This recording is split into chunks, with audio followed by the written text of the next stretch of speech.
So worksheet 6, number 10. Given a function. Oh, you guys haven't seen me on camera, huh? You've seen me in real life, you just hadn't seen me on camera. Given a function f, show that g of x is even and h of x is odd, where g of x is 1/2 f of x plus f of negative x. All right, let's just go one at a time here. So g is even. So for g to be even, I need g of negative x to equal g of x. And if that's true, then we're even.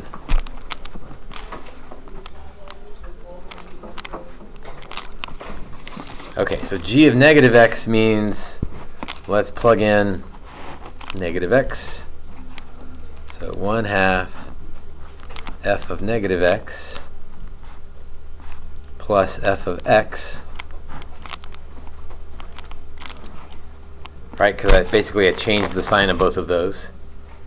And then g of x is the original, I don't change anything. F of x plus f of negative x. So those look a little bit different, but are they the same thing? Yes. Yeah. Right? Because they both have a f of x and a f of negative x, and you're adding them. So the order got switched around, but we don't care about the order when it comes to addition. So yes, those are equal. So g of x then is even.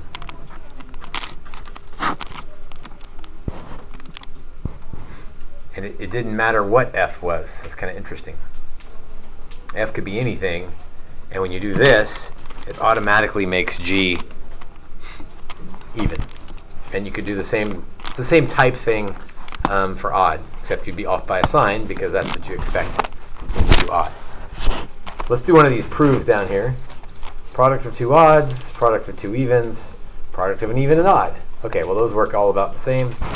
Let's do one of each. So let's do C. That way we'll just see both.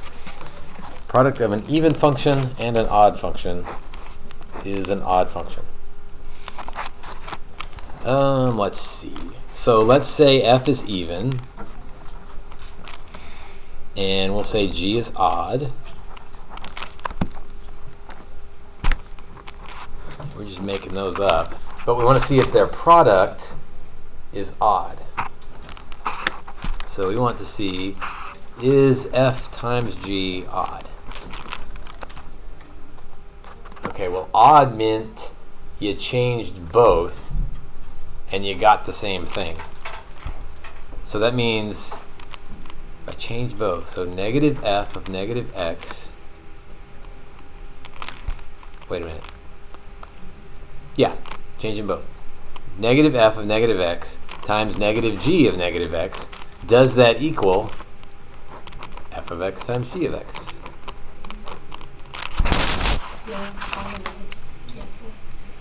I can't just say that right now. I can't just say, oh, all the negatives cancel.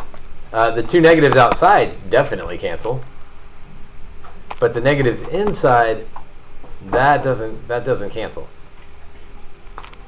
Okay, if f is even, that means f of negative x is the same as f of x. So even means that's equal to f of x because it's even. If g is odd,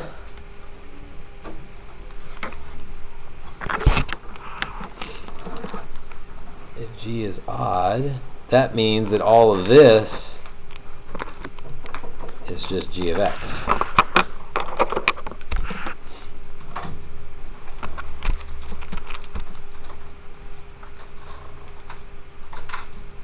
why doesn't that get us back to the original function?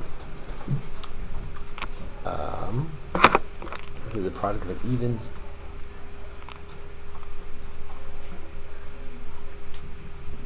So an odd function is change both, get back to the original. So that's not the same as the original right now. What is it going on with this thing? Oh, because if f times g of odd, I don't change them both. I put a negative out front. Yeah, I put a negative.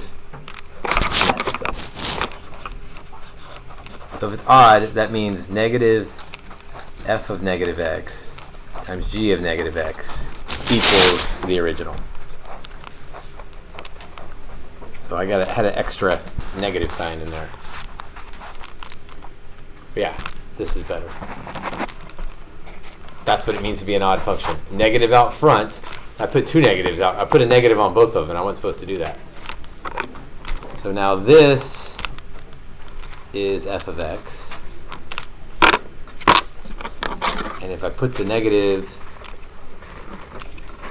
with g of negative x, that makes g of x. So it is the same as the original. I put one too many negatives on at the first spot. So glad I recorded me messing that up. So that's 10 and 11.